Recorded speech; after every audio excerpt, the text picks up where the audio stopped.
UERJ Entrevista. Temas atuais comentados por professores e pesquisadores. Um espaço para reflexão sobre o nosso dia a dia.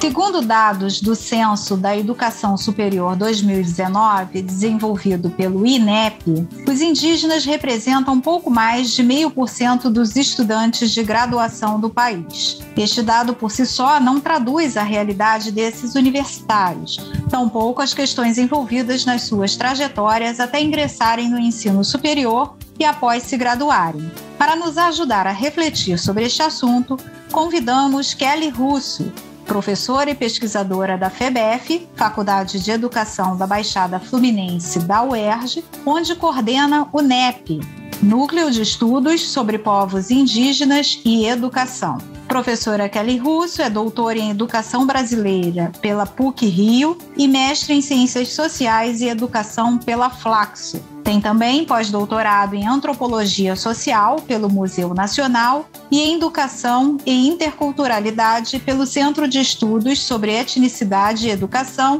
da Universidade de Montreal. Eu sou Eneida Leão e este é o UERJ Entrevista. Professora Kelly Russo, obrigada por aceitar o nosso convite. Obrigada a vocês pelo convite, é um prazer estar aqui. Professora, como uma minoria demográfica e social, quais as principais questões que envolvem a educação dessas populações indígenas, sobreviventes ao massacre da escravidão, da colonização e do desenvolvimento econômico não sustentável? Eu acho que a gente tem muitos desafios, né, quando a gente aborda essa questão, né, na verdade, o primeiro deles até, eu acho que é a gente passar a ver essa população como protagonistas de suas histórias, como agentes, porque é um discurso colonial que a gente tem, né, na nossa formação, na nossa história, na nossa sociedade. A gente sempre olha para essas populações, para as populações indígenas no Brasil, como se elas fossem somente passivas a todo o processo.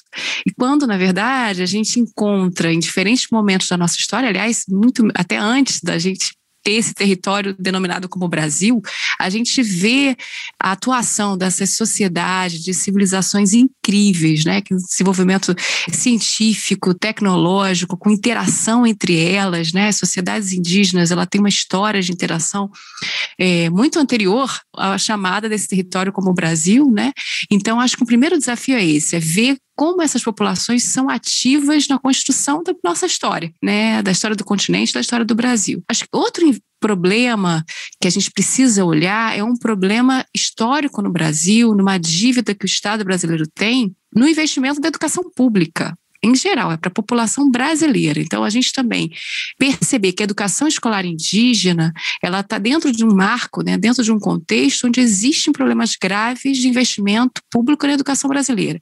Então, a gente tem hoje, a pandemia, ela torna isso mais evidente, né? Quando você tem 40% das escolas que não têm acesso a saneamento, não tem água, né? Como é que a gente vai garantir o retorno dessas escolas com segurança para essas populações, né? Então, a gente tem que enfrentar um problema que é estrutural, né, da educação pública. E aí, nesse contexto, a gente vai pensar na educação escolar indígena. E aí, quando a gente chega na questão da educação escolar indígena, que aí eu falo, é uma questão da educação pública brasileira, de olhar para a diversidade, de olhar para a diversidade da população, e os povos indígenas demandam, né, especificidades, né, por uma história, né, por sociedades que têm cosmologias próprias, línguas próprias, né, tem todo um sistema de pensamento que é específico, por isso essa demanda da especificidade, do reconhecimento dessa diversidade.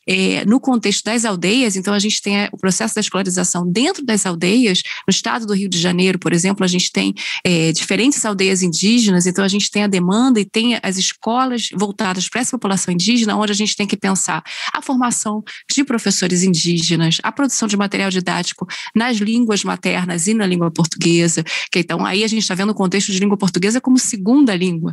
A gente tem que pensar a formação desses professores do currículo. Então esse é o contexto das aldeias. Mas existe também o contexto dos indígenas que estão nas cidades. né? Então a gente tem que pensar também a escola brasileira, por isso que eu falei, a questão não é a educação escolar indígena, e sim a questão é como a escola brasileira ela está pouco preparada para diversidade, né, de infâncias que ela recebe, né? E aí a educação escolar, a gente pensa também na educação fundamental, na educação básica, mas também no ensino superior, como a gente está pouco preparado para receber e acolher esses estudantes indígenas também nas cidades, né? E aí tem esses desafios cercam, né, que estão ao redor desse tema, né, da educação escolar indígena no Brasil. A gente tende a, quando fala educação, né, indígena, a generalizar como se fosse um grupo homogêneo, e na verdade eles não são, né?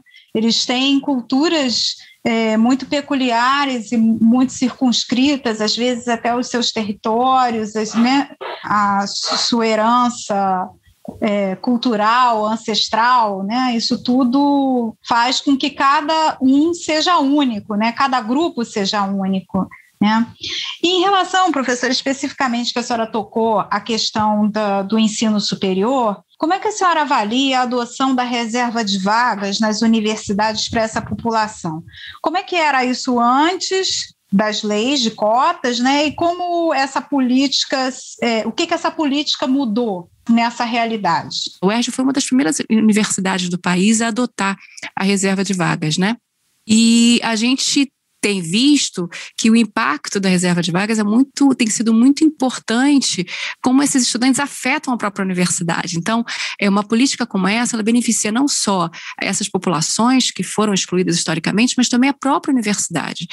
A presença dos estudantes indígenas, ele traz para a gente questões, e eu falo como professora universitária, relacionadas ao próprio currículo da universidade, do curso universitário, das dinâmicas da universidade, né?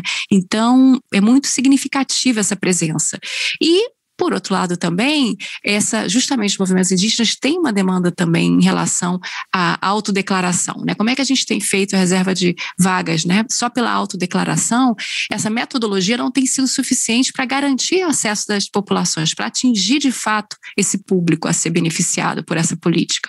Então, a aprovação recentemente no CESEP da universidade, reconhecendo, né, a necessidade de uma Câmara ou de um comitê que vai validar essas autodeclarações, ela é justamente a prova como essas políticas precisam ser melhoradas para melhor atingir esse público, né? Com certeza. Professora, a senhora falou do acesso, né? Garantia do acesso a esses estudantes. E em relação à permanência desses alunos na universidade, a pandemia, ela evidenciou todas essas diferenças sociais, né, e todas essas dificuldades a mais que o acesso remoto, né, passou a exigir. Como foi especificamente para esses estudantes de origem indígena? Como foi esse impacto? Eu acho que a gente está vivendo um momento no país que é devastador, né? Eu acho que o impacto da pandemia é devastador. Acho que o primeiro grupo social que viveu de forma dramática o que é essa emergência sanitária, esse contexto que a gente está vivendo hoje, foram os povos indígenas, né? No Brasil todo, eles se mobilizaram, visibilizaram os dados, né? Como é que o Covid estava atingindo as suas comunidades. Então, se a gente pensa no contexto específico da presença dos universitários na universidade, antes da pandemia, a gente já dizia que só o acesso ele é só o primeiro passo. É preciso desenvolver, foi o que a gente falou, né, na questão anterior, as políticas públicas elas demandam aperfeiçoamentos também. Então, garantia do acesso exige também políticas ou setoriais e desenvolvimento de estratégias para que esse estudante se sinta acolhido, que ele se sinta, o estudante indígena possa ter assessoria, consultoria, por exemplo, para a formação dele na língua portuguesa, porque se eles vêm de um contexto da comunidade indígena onde a primeira língua não é o português, a gente precisa dar esse apoio também, psicológico até, para acompanhamento dessas aulas. Então você tem toda uma série de implicações quando a gente pensava no contexto da universidade, estudante indígena na universidade antes da pandemia. Hoje, com a pandemia, passa pela possibilidade de continuidade, sem equipamento, com baixo sinal de internet, né? Então, acho que a pandemia é dramática para o Brasil como um todo e para essas populações e para determinados grupos, né? O que a gente fala da necropolítica é isso, que a gente percebe que a ausência de uma política pública séria, voltada para o combate da pandemia, ela atinge especificamente, geralmente, os mais fragilizados, os mais vulnerabilizados da sociedade. Uhum. Então, as populações indígenas, eles estão dentro desse grupo dos mais vulnerabilizados historicamente.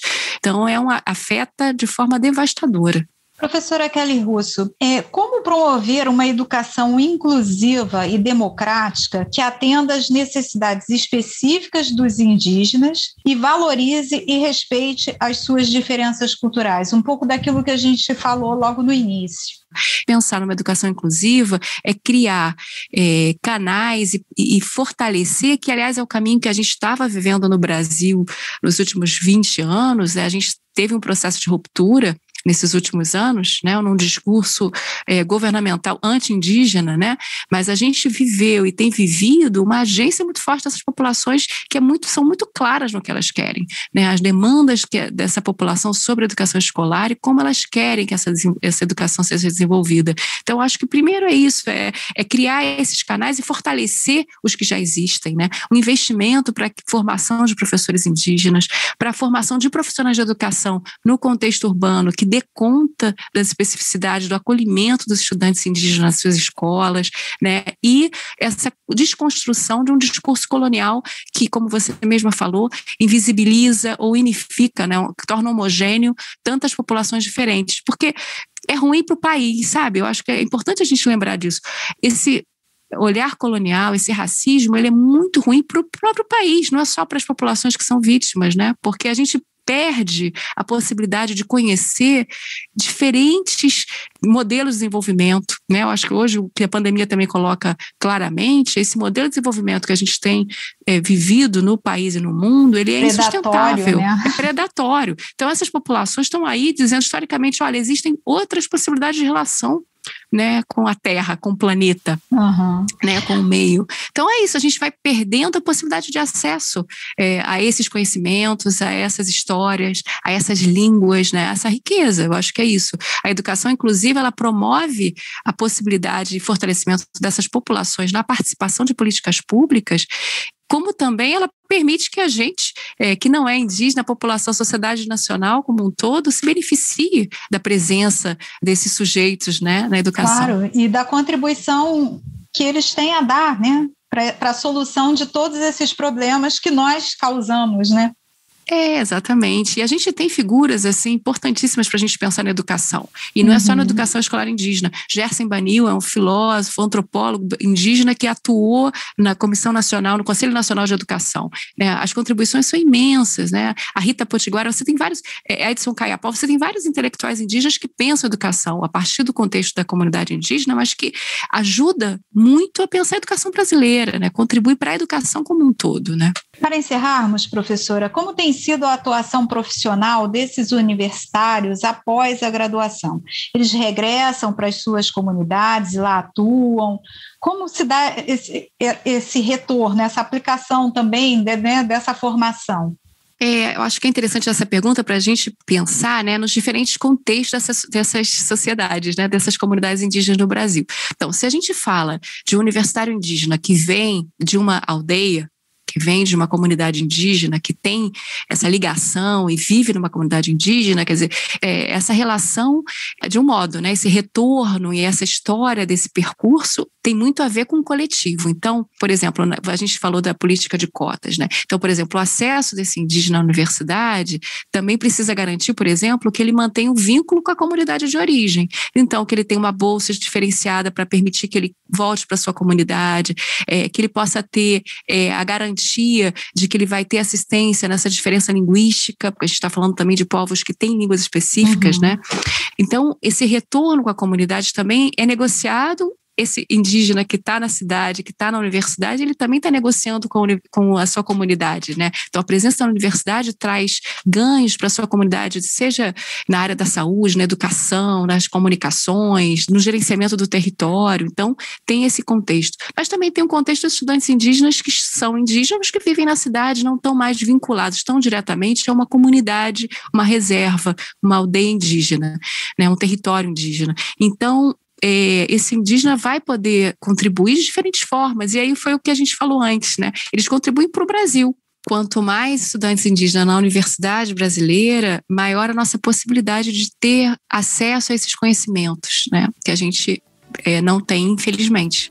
Professora Kelly, muito obrigada pela sua participação. Obrigada a vocês, espero que a gente se reencontre e que tenham estudantes indígenas, professores indígenas na pauta nos próximos programas também. No UERJ Entrevista de hoje, conversamos com a professora Kelly Russo sobre educação superior para indígenas.